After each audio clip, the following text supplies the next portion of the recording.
ఈ రోజున మాట్లాడితే గత పాలకులు మళ్ళీ రౌడిజం చేయడానికో గుండాగర్దీ చేయడానికో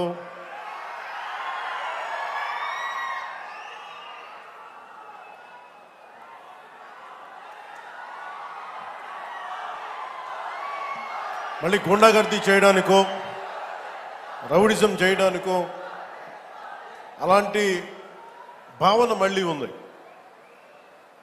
మీకు తెలుసు కదా, రౌడిజానికి గుండాగర్దీలకి బయటపడితే మన రాజకీయాలకు వస్తాం. కేసులు పెడతాం, వస్తే 29లో మేము అంతు చూస్తామంటే మీరు రావాలి కదా.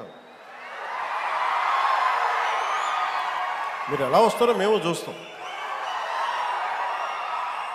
నాకు వారి మీద, వైసీపీ నాయకుల మీద ఈరోజు చెప్తున్నాను, మొదటి నుంచి చెప్తున్నాను, వ్యక్తిగతంగా నాకు ఎవరి మీద కక్ష ఉండదు. మనస్ఫూర్తిగా నా గుండెల మీద ఆత్మసాక్షిగా చెప్తా, నాకు ఎవరి మీద కోపం ఉండదు. కానీ మీరు సగటు మనిషిలో, ఈ దేశంలో ఉన్న సగటు మనిషికి, సగటు మధ్యతరగతి మనిషికి, సగటు రైతుకి, సగటు యువకుడికి, సగటు యువతకి మీరు కనుక భయభ్రాంతుల్ని క్రియేట్ చేస్తే దాన్ని ఎదుర్కొనే కదా ఇక్కడ దాకా వచ్చాం.